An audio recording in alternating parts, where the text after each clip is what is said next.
या सृष्टिः स्रष्टुराद्या वहति विधिहुतं या हविर्या च होत्री ये द्वे कालं विधत्तः श्रुति विषय गुणा या स्थिता व्याप्य विश्वं या माहुः सर्वबीज प्रकृतिरिति यया प्राणिनः प्राणवन्तः प्रत्यक्षाभिः प्रपन्नस्तनुभिरवतु वस्ताभिरष्टाभिरीशः।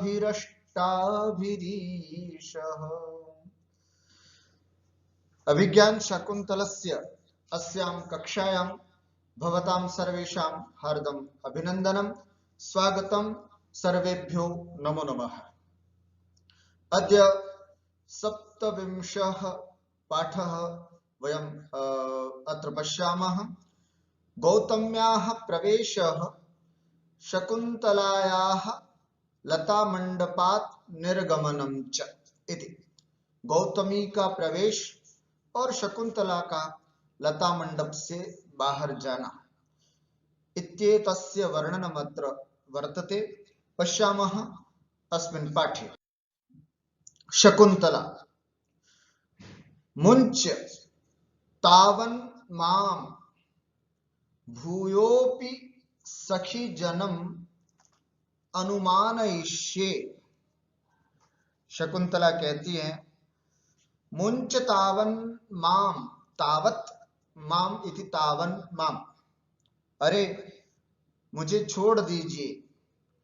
भूयोपि सखी जनम अनुमानयिष्ये, अर्थात फिर भी मैं पुनः, भूयोपि माने फिर भी, और भी अपनी सखी जन्म, अपनी सखियों से अनुमानयिष्ये, अनुमति लेना चाहूंगी।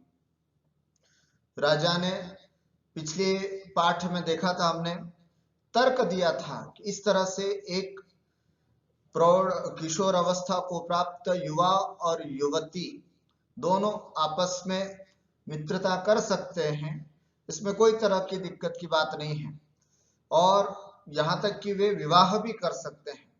उस विवाह का नाम है गांधर्व विवाह। उस विवाह को न केवल हमने बल्कि पुराने शास्त्रों में भी कई लोगों ने इसकी अनुमति दी है कि इस तरह का विवाह होता है। इसलिए आइए, है ना, हम आपसे विवाह करना चाहते हैं, गुरुजनों की अनुमति लेना अपेक्षित नहीं है।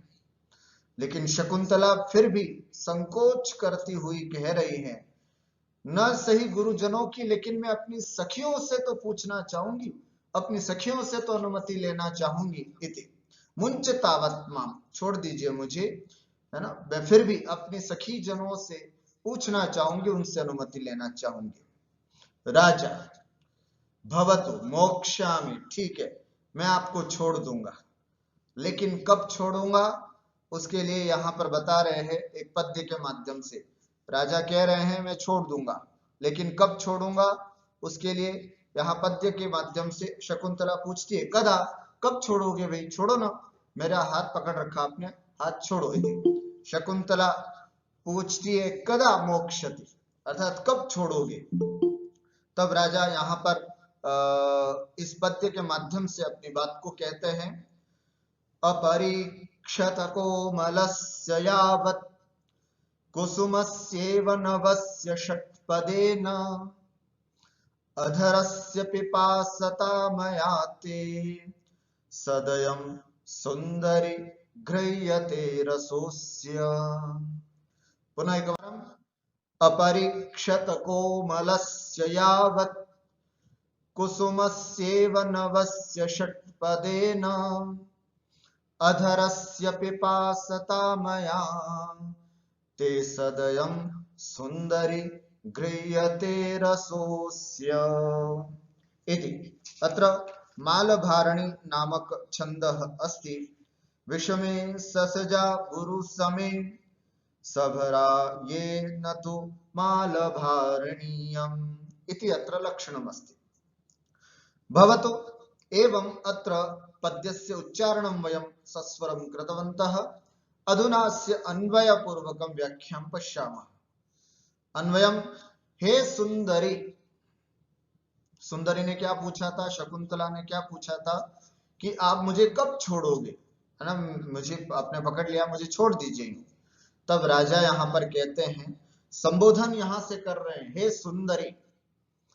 हे सुंदरी कहने का मतलब यहां पर यह है कि भले ही संताप की वजह से, है ना, शरीर की कांति भले ही थोड़ी बहुत क्षीण हो गई हो शकुंतला की, लेकिन उसका लावण्य, उसका सौंदर्य जो है वो अभी भी अद्भुत है।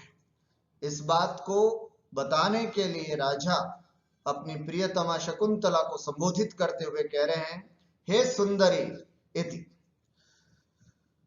कब छोड़ेंगे राजा, तो कहते हैं, यावत षट्पदेन अपरीक्षत कोमलस्य नवस्य कुसुमस्य इव पिपासिता मया ते अस्य अधरस्य रसम सदयम गृह्यते। हे सुंदरी, मैं तब तुमको छोड़ूंगा जब पिपासिता मया, है ना, अत्यंत पिपासु मेरे द्वारा, ते अस्य तुम्हारे इस अपरीक्षत कोमलस्य अधरस्य, अपरीक्षत अर्थात किसी अन्य पुरुष के द्वारा जिसका भोग नहीं किया गया हो, ऐसे अत्यंत कोमल पुष्प के समान कोमल अधरस्य, तुम्हारे इस अधरों का, इन होठों का, रसह अर्थात रस जो है वो, सदयम गृह्यते, मया गृह्यते, मया मेरे द्वारा, सदयम दया पूर्वक, इन होठों का रस आस्वादन जब तक मैं नहीं लूं तब तक तुमको नहीं छोड़ूंगा। ये भाव यहां पर है।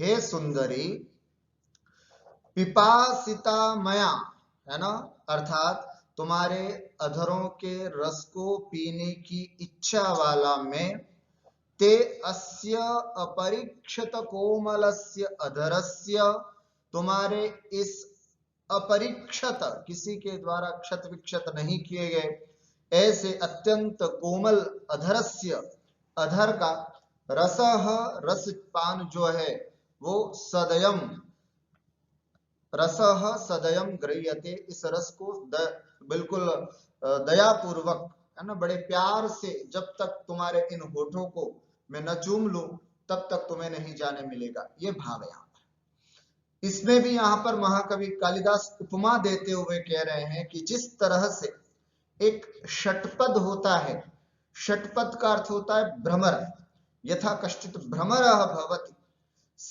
यथा कुसुमस्य परागस्य सेवनम कृत्वा एव पुष्पम मुंचति।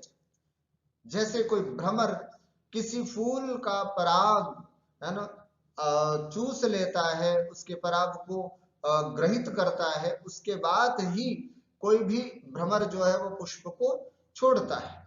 ठीक उसी तरह षटपद अर्थात भ्रमर की तरह मैं, फूल की तरह कोमल तुम्हारी ये होठ है, जब तक इन अधरों का मैं चुंबन न कर लूं तब तक तुमको नहीं छोड़ूंगा। ये बात यहां पर बताई जा रही है। यावत, जब तक, षटपदेन, 6 पैर होते हैं भ्रमर के, इसलिए इसको षटपद कहा जाता है। षटपदेन अर्थात भ्रमरेण अपरीक्षत कोमलस्य नवस्य कुसुमस्य, ऐसे नए नए फूल जिसको कभी अभी तक किसी ने स्पर्श भी नहीं किया है, ऐसे अत्यंत कोमल नए नए कुसुमस्य पुष्प के रस को जैसे वह षटपद बड़े प्रेम से और दया से ग्रहण करता है, ठीक उसी तरह मैं भी आपके अधरों का पान करने का इच्छुक, जब तक तुम्हारा अधर पान न कर लूं तब तक तुमको नहीं छोड़ूंगा। ऐसा भाव यहां पर आता है। अर्थात राजा दुष्यंत ने शकुंतला के हाथ को पकड़ा हुआ है और उनके साथ ये कह रहे हैं कि जब तक मैं तुम्हारा चुंबन न कर लूं तब तक तुमको मैं नहीं छोड़ूंगा। पदार्थं पश्यामः। हे सुंदरी, हे कांते, यावत् काल पर्यन्तं षट्पदेन भ्रमरेण अपरीक्षत कोमलस्य, अपरीक्षत अदष्ट, किसी के द्वारा दशित नहीं किया गया हो, किसी के द्वारा उसका आस्वादन नहीं किया गया हो, ऐसे सुकुमारस्य नवस्य नवीनस्य नूतनस्य वा कुसुमस्य अर्थात प्रसूनस्य इव यथा पिपासिता पातुम इच्छता मया दुष्यन्तेन ते तव अस्य एतस्य अपरीक्षित कोमलस्य अधरस्य दन्तच्छदस्य रसः स्वादः सदयं सकृपम गृह्यते आदीयते, है ना। जब तक मैं तुम्हारे इन कोमल पुष्प के समान अत्यंत कोमल इन होठों का रसास्वादन नहीं कर लूं, तब तक हे सुंदरी तुम नहीं जा सकते। इस तरह का भाव यहाँ पर राजा ने अपनी प्रियतमा शकुंतला से कहा। भावार्थम पश्यामः। राजा दुष्यंतः शकुंतलायै कथयति, राजा दुष्यंत शकुंतला के लिए कहते हैं, यत् येन प्रकारेण भ्रमरः पूर्वम् अनास्वादित अस्पृष्ट नवीन पुष्पस्य रसास्वादनं कर्तुं तत्परो भवति समुत्सुको भवति। जिस प्रकार से कोई भ्रमर पहले किसी के द्वारा जिसका आस्वादन नहीं लिया गया हो, जिसका स्पर्श नहीं किया गया हो, ऐसे नए नए पुष्प का रसास्वादन करने के लिए भ्रमर अत्यंत तत्पर रहता है। कहीं से भी उड़ करके उस पुष्प पर आकर के बैठ करके उसके अंदर निहित पराग के सुगंध को या पराग के रस को स्वीकार करता है। तो हर बार नए पुष्प पर आकर के बैठने की इच्छा करता है। रसास्वादनम च कृत्वैव पुष्पम त्यजति, है ना। और कहते हैं कि रसास्वादन करके ही वो उस फूल को छोड़ता है। ततः पूर्वम, न उससे पहले नहीं। तेनैव प्रकारेण, उसी प्रकार से राजा कथयति, अहमपि तव पूर्वं केनापि अन्य पुरुषेण अनास्वादित अपरिचुंबित सुकुमार अधरस्य पानम कर्तुम इच्छामि। जिस तरह से भ्रमर पराग को प्राप्त करना चाहता है, उसी तरह मैं भी भ्रमर की तरह तुम्हारे इन अधरों का पान करना चाहता हूं। ये वो अधर हैं जिसको अन्य पुरुष ने अभी तक किसी ने स्पर्श तक नहीं किया है, चुंबन नहीं लिया है। ऐसे अत्यंत सुकुमार अधरों का पान करना चाहता हूं। अस्य च रसास्वादं गृहीत्वा एव त्वां मोक्ष्यामि, इसका रसास्वादन ग्रहण करके ही हे नायिके त्वां मोक्ष्यामि, तुम्हें छोड़ूंगा। अत्र शकुंतलायाः अधरः पुष्पवत् कोमलम राजा च भ्रमरवत् रसास्वादिच्छुकः अस्ति। शकुंतला के जो अधर हैं, अधर किसे कहते हैं, है ना। ओष्ठ में और अधर में क्या अंतर होता है? ओष्ठ दोनों होते हैं, लेकिन अधर जो होता है वो नीचे वाला जो होठ होता है उसी को ही अधर कहते हैं। तो इसलिए यहाँ पर अधर की बात बता रहे हैं। अत्र शकुंतलायाः अधरः पुष्पवत् कोमलम, पुष्प के समान अत्यंत कोमल है। और राजा जो है वो भ्रमरवत् रसास्वादिच्छुकः अस्ति, रसास्वादन करने का इच्छुक है। इसलिए यहाँ पर इन दोनों में तुलना की गई है कि ऐसा राजा और राजा की तरह षटपद भ्रमर है और पुष्प की तरह कोमल शकुंतला के ओष्ठ है। शकुंतला अपरीक्षित कोमल, ये जो विशेषण दिया है अपरीक्षित कोमल इत्यनेन विशेषणेन शकुंतलायाः सच्चरित्रस्य अभिव्यंजना वर्तते। शकुंतला एक सच्चरित्र युवती है, एक मुग्धा नायिका है, जिसका आस्वादन, जिसका भोग अभी तक किसी ने नहीं किया है। ये इस सच्चरित्र की अभिव्यंजना, इस पथ से निकल करके आ रही है। राजा यहाँ उस अपरीक्षित कोमल पुष्प के समान अधरों को बता रहे हैं। इससे ये स्पष्ट हो रहा है, इससे ध्वनि निकल रही है कि शकुंतला अभी तक किसी के द्वारा भोग को प्राप्त नहीं हुई। ऐसी शकुंतला को यहाँ पर बताया है। इस प्रकार आगे देखते हैं, छंदः अत्र मालधारणी अस्ति यस्य लक्षणमस्ति विषमे ससजा गुरु समे चेत सभरा ये न तु मालधारणीयम् इति।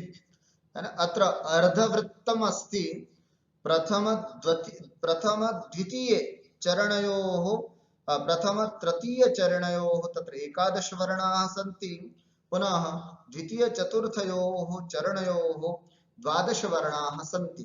एवं अर्ध विषम वृत्तम् एतत् वृत्तं वर्तते। पुनः अत्र अलङ्कारः उपमालङ्कारो कुसुमस्यैव इति लिखितम् अस्ति। कुसुमस्यैव अपरीक्षित कोमलस्य यावत् कुसुमस्यैव कुसुमस्य इव इति कुसुमस्यैव। अतः अत्र उपमालङ्कारो वर्तते। कुसुमस्य पुनः अनन्तरं काव्यलिङ्गालङ्कारोऽपि अत्र वर्तते।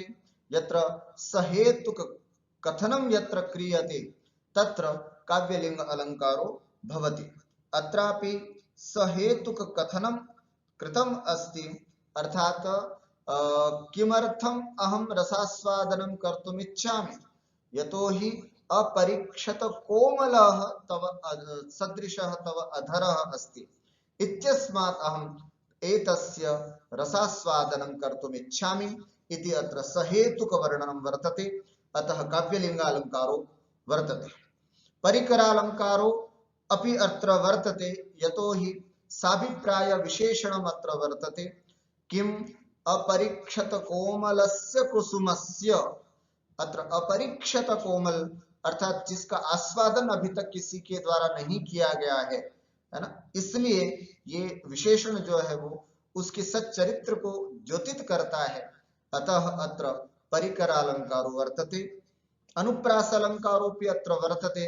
पश्यतु, अपरीक्षित कोमलस्य यावत् कुसुमस्यैव नवस्य षट्पदेन अधरस्य पिपासता मया ते सदयं सुन्दरि गृह्यते रसोस्य। एवं अत्र पश्यतु, कस्य शब्दस्य अत्र पुनरावृत्तिः वर्तते। अपरीक्षित कोमलस्य, क्ष क्षकार मध्ये ककारः अस्ति, अत्रापि ककारः अस्ति। पुनः अत्र कुसुम, अत्रापि ककारः अस्ति। पिपासिता, अत्र पकारस्य वृत्तिः वर्तते। सदयं सुन्दरि, स अत्रापि पुनः रसः अस्य, अत्रापि सकारस्य वृत्तिः वर्तते। अतः अत्र अनुप्रास अलङ्कारोऽपि वर्तते। एवं अत्र एतत् पद्यं दृष्टम् अग्रे। इति मुखम् अस्याः समुन्नमयितुम् इच्छति शकुन्तला परिहरति नाट्येन। राजा दुष्यंत मुखम् अस्याः नायिकायाः शकुन्तलायाः मुखम, मुख को समुन्नमयितुम अर्थात उसके मुख को धीरे से ऐसे ऊपर करना चाहते।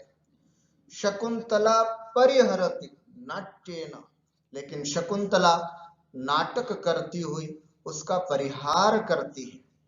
राजा ने चुंबन लेने की दृष्टि से शकुंतला के मुख को उठाया और उसको चुमने की इच्छा की, लेकिन शकुंतला उसका परिहार करती है, उसको मना करती है ना। तो उसी बात को यहाँ पर बताया जा रहा है। बराबर राजा उसका चुंबन लेने के लिए शकुंतला के मुख को उठाता ही है और उसका चुंबन लेना ही चाहता है। अचानक नेपथ्य से एक आवाज आने लग जाती है। क्या आती आवाज? नेपथ्य, चक्रवाक वधुके आमंत्रयस्व सहचरम उपस्थिता रजनी। नेपथ्य से आवाज आती है, हे चक्रवाक वधुके, आमंत्रयस्व, विदाई ले लो सहचरम, अपने सहचर से। उपस्थिता रजनी, रजनी माने शाम होने वाली है। रजनी का अर्थ होता है रात्रि, रात्रि समीप आ चुकी है इति। देखो कहा तो ये जा रहा है, आपको इसके पीछे एक छोटी सी कथानक है या एक सिद्धांत है, वो अभी आपको पता होना चाहिए। चकवा चकवी दो तरह के, मतलब ये दोनों अच्छे युगल पक्षी माने जाते हैं जो अत्यंत प्रेम से रहते हैं, चकवा चकवी। और कहा जाता है दिन भर ये साथ में रहते हैं, दिन भर साथ में ही, जहां जलाशय होता है वहां पर रहते हैं। लेकिन जैसे ही रात्रि हो जाती है इनको बिछड़ना होता है, ये अलग अलग ही रहते हैं, ये नियोग है। चकवा चकवी पक्षी जो भी होते हैं दिन में तो साथ रहते हैं, लेकिन जैसे ही शाम होने लगती है, शाम ढलने लग जाती है कि उन दोनों को अलग होना पड़ता है और वे रात भर अलग रहते हैं। फिर सूर्योदय होते ही वे वापस आ जाते हैं, दोनों एक साथ मिल जाते हैं। तो यहाँ पर उन चकवा चकवी, चकवी को संबोधित करते हुए पीछे नेपथ्य से आवाज आ रही है, चकवी को चक्रवाक, चक्रवाक माने चकवा, और उसकी वधु मतलब चकवी। हे चक्रवाक वधु के, हे चकवी, आमंत्रयस्व सहचरम, अपने सहचर से, अपने साथी से, आमंत्रयस्व, विदाई ले लो, उपस्थिता रजनी, है ना, रजनी अर्थात रात्रि जो है वो उपस्थित हो रही है। देखिए कहा तो चकवा पक्षी को जा रहा है, लेकिन इससे अप्रस्तुत प्रशंसा अलंकार होता है इसमें, इसके माध्यम से संबोधित किसको किया जा रहा है, समुच्चय अलंकार, समासोक्ति अलंकार भी कह सकते हैं यहाँ पर। तो चक्रवाक वधु का, वधु के कौन है यहाँ पर, शकुंतला, और उसका सहचर कौन है, दुष्यंत। उसकी सखियां जो हैं वो दूर से ही आवाज लगा रही हैं, क्योंकि अभी यहाँ पर उनकी बुआ अर्थात गौतमी जो है वो उपस्थित होने वाली है। तो हे शकुंतले, अपने साथी दुष्यंत से विदाई ले लो, क्योंकि रजनी के समान यह गौतमी उपस्थित हो रही है। ये बात यहाँ पर कही जा रही है।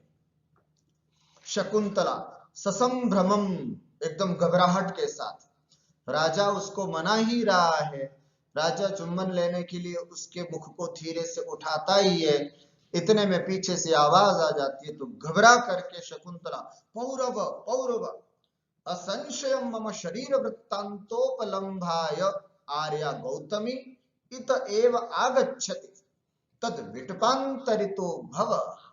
हे पौरव, हे राजन, असंशयम निश्चित रूप से, मम शरीर वृत्तांतोपलम्भाय, मेरे संपूर्ण शरीर मतलब मेरे शरीर के वृत्तांत को प्राप्त करने के लिए, जानने के लिए, आज सुबह से मेरी तबीयत खराब है तो मेरा स्वास्थ्य पूछने के लिए आर्या गौतमी, है ना, बुआ के समान जो श्रेष्ठ हैं ऐसी आर्या गौतमी जो है, कर्ण महर्षि कण्व की धर्म बहन जो थी वह गौतमी, इत एव आगच्छति, इधर की ओर ही आ रही हैं, इसे जाओ जल्दी से, तत् विटपांतरितो भव, इस पेड़ के अंदर पीछे थोड़ा छिप जाओ, इस पेड़ के पीछे थोड़ा छिप जाओ, ऐसा शकुंतला घबराहट के साथ बोलती है।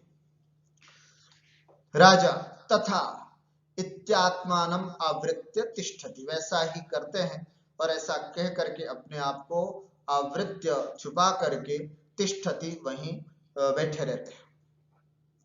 ततः प्रविशति, इतने में प्रवेश करती है, पात्र हस्ता गौतमी सख्यौच, है ना, कुछ पात्र हाथ में लिए हुए गौतमी और दोनों सखियां जो हैं वहां पर पहुंचती हैं। सख्यो इत, इत आर्या गौतमी, आइए आइए आर्या गौतमी, इधर आइए गौतमी, शकुंतलाम उपेत्य, शकुंतला के पास थोड़ा पहुंच करके कहती हैं, जाते बेटी, अपि लघु संतापानि ते अंगानि, ते अंगानि, तुम्हारे अंगों का जो संताप है वो थोड़ा लघु कम हुआ क्या, तुम्हारी ज्वर जो था, तुम्हारी जो पीड़ा थी वो कुछ कम हुई कि नहीं, हे जाते, हे पुत्री, अपि लघु संतापानि ते अंगानि, है ना, अर्थात तुम्हारे अंगों में होने वाला जो संताप है, शरीर का संताप है, वो थोड़ा बहुत कम हुआ या नहीं। इति शकुंतला आर्ये अस्ति में विशेष, बिल्कुल अब मुझे थोड़ा सा लाभ है। देखिए इससे दूसरा अर्थ भी निकल सकता है।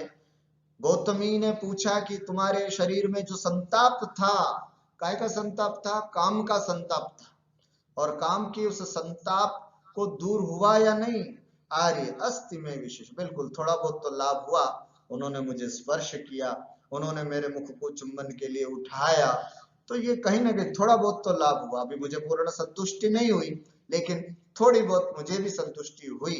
राजा के स्पर्श, राजा को स्पर्श करके, नायक का स्पर्श करके मुझे भी थोड़ा आनंद तो मिला, अर्थात मेरा संताप दूर हुआ थोड़ा, लेकिन पूरी तरह से। वही भाव यहाँ पर भी निकल रहा है। यद्यपि गौतमी के पूछने का तात्पर्य है, दिन में जो तुम्हारे शरीर गर्म हो रहा था, तप रहा था, ज्वर सा हो रहा था, उसमें थोड़ी बहुत कमी आई या नहीं?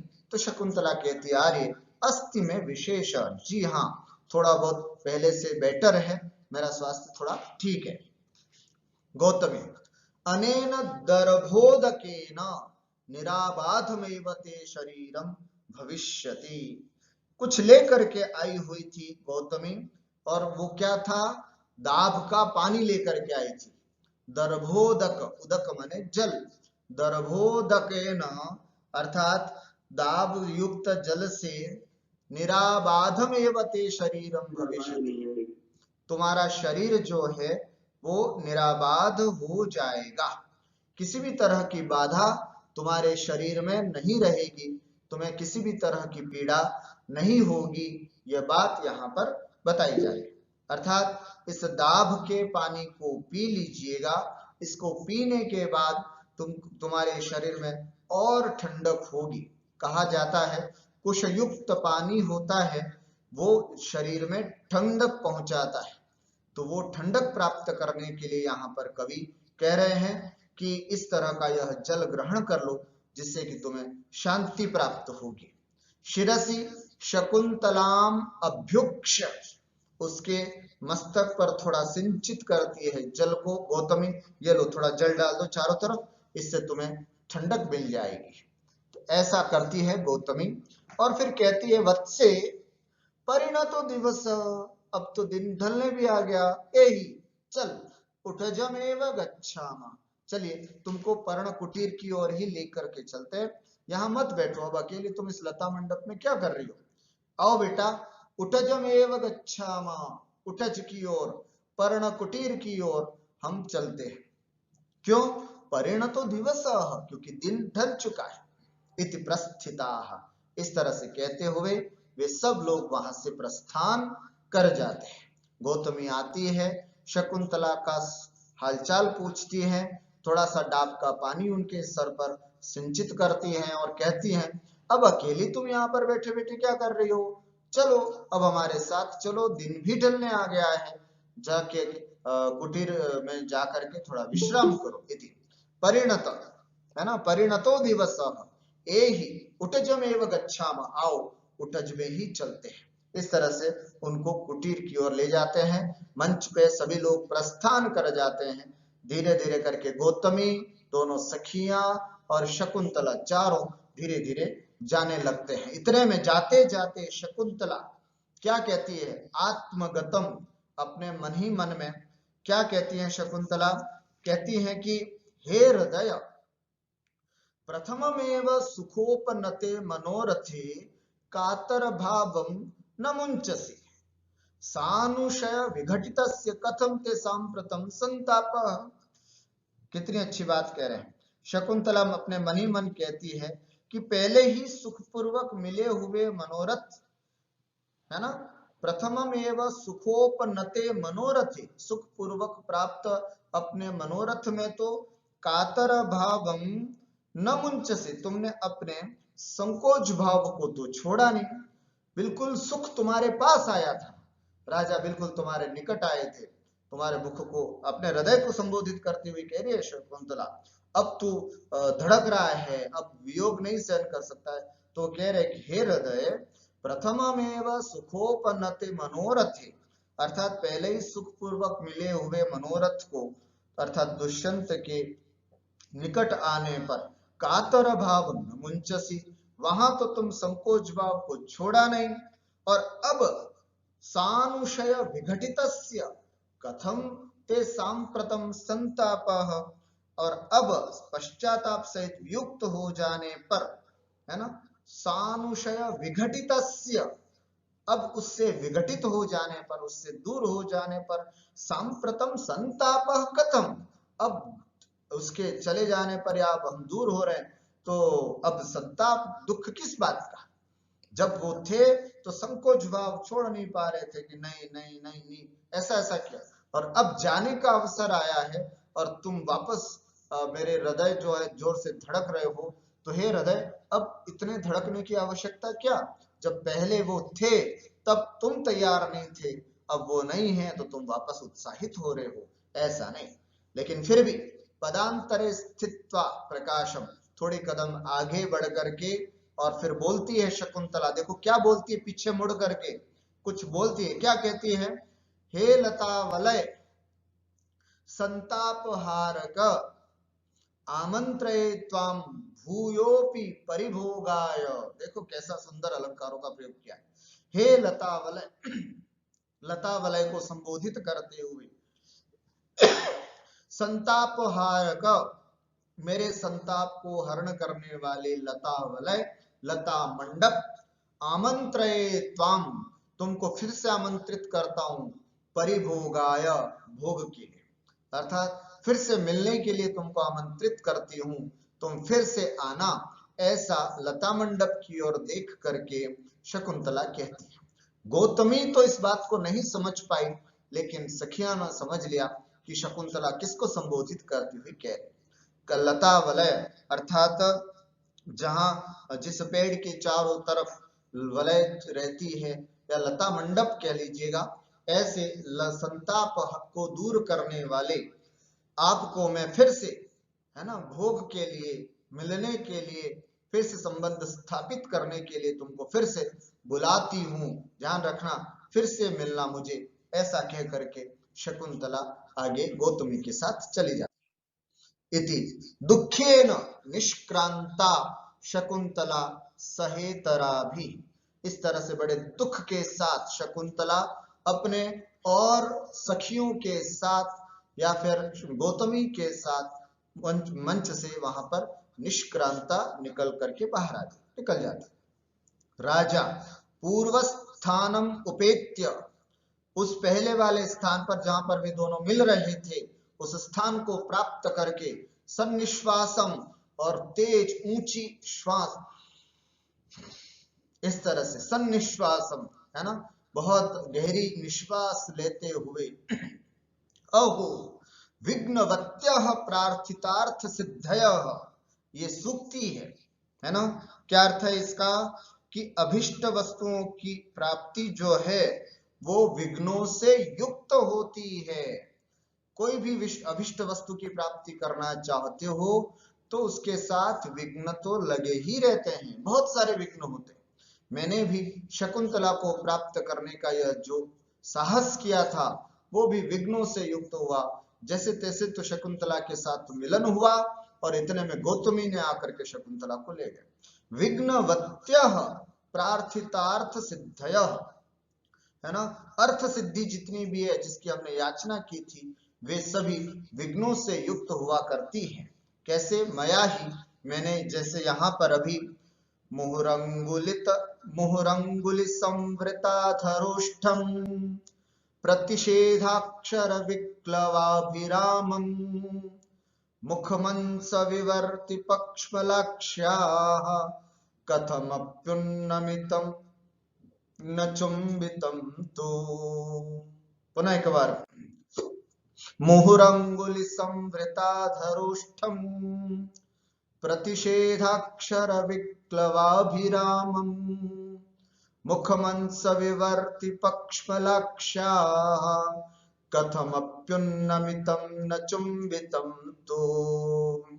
राजा पश्चाताप करता हुआ कह रहा है कि मया, मेरे द्वारा, मुखम कथमपि उन्नमितम, है ना, मुखम पक्ष्मलाक्ष्याः, है ना, पक्ष्मलाक्ष्याः अर्थात अत्यंत सघन जिसकी यहाँ पर भुएं हैं, पलक रोम जिसकी, ये भी पलक रोम का मतलब ये पलक रोम जिसकी बहुत गहरी है, ऐसे पलक रोमों से युक्त नेत्र वाली शकुंतला, शकुंतला के मुहु बार बार मुखम, मुख को, कथम अपि उन्नमितम, किसी भी तरह से उसके मुख को मैंने उठा तो लिया था, लेकिन नत चुंबितम, लेकिन उसका चुंबन नहीं ले पाया। राजा बाहर आकर के हताश होकर के कहता है कि उस सुंदरी के बार बार प्रयास करने पर मैंने हल्का सा उसका मुख तो उठा लिया था, अपने निकट भी ले आया था, कथम अपि उन्नमितम, किसी भी तरह से प्रयास करके उसको मना करके चुंबन लेने के लिए मैंने उसका मुख तो उठा लिया था, लेकिन क्या करूं, न तो चुंबितम, लेकिन उसका चुंबन नहीं ले पाए। कीदृशम मुखम, मुख कैसा था, एकम द्वे त्रीणि, तीन विशेषण यहाँ पर दिए हैं। कैसे मुख को उसने किसी भी तरह से मेहनत करके या बहुत प्रयास करके उन्नमितम उठाया था, तो बता रहे तीन विशेषणों के माध्यम से, अंगुलित संवृताधरोष्ठम मुखम, अंगुली अर्थात अंगुलियों से संवृत ढक दिया था, अधरोष्ठम, है ना, अधरोष्ठ को जिसने, अर्थात नायक ने नायिका के मुख को उठा तो लिया था, लेकिन नायिका ने अपने होठों पर अंगुलियां रख दी थी ऐसे, है ना, तो अंगुली संवृताधरोष्ठम, अंगुली से संवृत माने ढक दिया था अधरोष्ठ को जिसने, ऐसे मुख को। एक बात, दूसरा विशेषण कैसा था मुख, प्रतिषेधाक्षर विक्लवाभिरामम, और बार बार प्रतिषेधाक्षर, प्रतिषेध का मतलब मना करना, मना करने वाले शब्दों के द्वारा, है ना, विक्लव और अभिरामम, और जो बिल्कुल विक्लव माने अत्यंत अस्पष्ट उच्चारण के कारण, अभिरामम जो सुंदर लग रहा था, ऐसा मुख ना, है ना, वह मुख जैसे उठाया, और प्रतिषेधाक्षर नहीं नहीं नहीं नहीं, इस तरह का जो स्पष्ट उच्चारण करने, मतलब स्पष्ट ना भी नहीं कह पा रही थी, और ना नहीं कह रही है ऐसा भी नहीं, स्पष्ट रूप से ना भी नहीं बोल पा रही थी और हाँ भी नहीं कर पा रही थी, ऐसे प्रतिषेधाक्षर विक्लवाभिरामम मुखम, है ना, जिसके मुख से ना ना की आवाज बिल्कुल अस्पष्ट रूप से निकल पा रही थी, एकदम स्पष्ट रूप से ना भी नहीं कह पा रही थी और एकदम तैयार भी नहीं हो पा रही थी, ऐसे मुखम, मुख को। और तीसरा विशेषण है मुखम कीदृशम मुखम, अंश विवर्ति, है ना, अंश विवर्ति का अंश माने होते हैं कंधे, अंश विवर्ति अर्थात कंधे की ओर मुड़े हुए, है ना, जैसे राजा ने चूमने के लिए अपना मुख आगे बढ़ाया, उसके मुख को उठाया, तो नायिका जो है बार बार इस तरह से अपने मुख को अंश विवर्ति, अंश माने कंधे, कंधे की ओर अपने मुख को ले जा रही थी, ऐसे मुखम, मुख को, कथम अपि उन्नमितम, किसी भी तरह से उठा तो लिया, न तो चुंबितम, लेकिन उसका चुंबन नहीं कर पाया, ये यहाँ पर विशेष रूप से अर्थ है। पदार्थ, मया दुष्यंतेन पक्ष्मलाक्ष्याः पक्ष्माणि प्रशस्त लोमशालिनी, जिनके पलकें बहुत सारे लोम से युक्त हैं, और ऐसी अक्षिणी नयने, ऐसे नेत्र जिसके हैं, यस्याः तस्याः, ऐसी उस सुंदरी अर्थात बहुत सुंदर गहरी पलकों वाली, आंखों वाली ऐसी सुंदरी नायिका के मुहु भूयो भूयः अंगुली संवृताधरोष्ठम, अंगुली भी संवृत आच्छादित अधरोष्ठ यस्मिन् तत्, अंगुलियों के द्वारा ढके हुए हैं, आच्छादित हैं, अधरोष्ठ जिसमें, ऐसे मुख का विशेषण है ये। प्रतिषेधाक्षर विक्लवाभिरामम, प्रतिषेधाक्षरैः प्रतिषेध वर्णैः विक्लवः अस्फुटोच्चारणम तेन अभिरामम मनोहरम, उससे अत्यंत अभिराम मनोहर दिखने वाले अंश विवर्ति स्कंध परिवर्तनशीलम मुखम आननम कथमपि केनापि प्रकारेण उन्नमितम उत्तोलितम तु, है ना, उठा तो लिया था लेकिन न चुंबितम न चुंबनम कृतम, अर्थात नायिका का मिलना, एकांत में मिलना, सब कुछ अनुकूलता थी, लेकिन उस रसा स्वादन करने के लिए मैंने उसके मुख को उठा तो लिया था, लेकिन दुख की बात है कि मैं उसका आस्वादन नहीं कर सका। भावार्थ, यदा गौतम्या सह शकुंतला गतवती, जब गौतमी के साथ शकुंतला गई, तदा एकाकी राजा निरुत्साही सन, अकेला राजा निरुत्साही होता हुआ कहता है, यत अहम तस्याह सुंदर्याह मुखस्पर्शम कृत्वा अधरपानम कर्तुम इच्छया, उस सुंदरी के मुख का स्पर्श करके अधरपान करने की इच्छा से, तस्याह मुखम उपरि कृत्वा, उसके मुख को ऊपर करके, चुंबनम कुर्वन्नेव आसम, चुंबन कर ही रहा था, किंतु लज्जाशीला सा, अत्यंत लज्जा से युक्त वह, अंगुली भी अधराच्छादनम कृतवती, अंगुलियों के द्वारा अधर का आच्छादन कर लिया, अस्फुट शब्दोच्चारणेन सा, और अस्पष्ट शब्दोच्चारण के माध्यम से,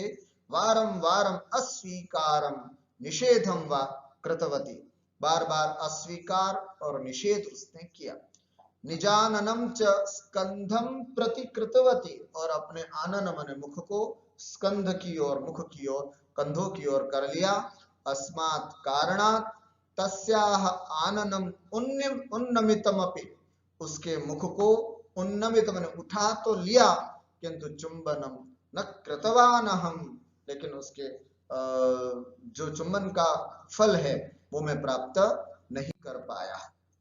अत्रापि मालभारिणी इति छंदः वर्तते, विश्वमे ससजा गुरु समेचित सभरा येन तु मालभारिणीयम् मुहुरंगुलि संवृताधरोष्ठम प्रतिषेधाक्षर विक्लवाभिरामम् इति।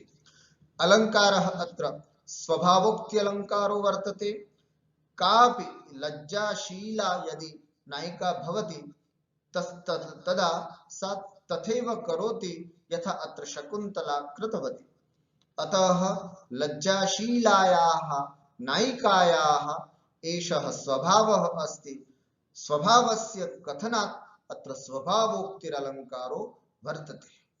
पुनरुक्तवदाभासः, पुनरुक्त के जैसे लगे किंतु पुनरुक्त न हो, उसे हम पुनरुक्तवदाभास अलंकार कहते हैं।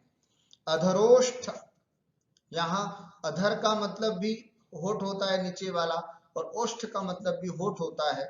इस तरह से यहाँ पर एक क्षण देखने में तो लगता है कि ये पुनरुक्त है, अधर भी है ओष्ठ भी है, किंतु यहाँ पुनरुक्तवत आभासते, वस्तुतः पुनरुक्ति है नहीं, पुनरुक्ति की तरह आभासित हो रहा है।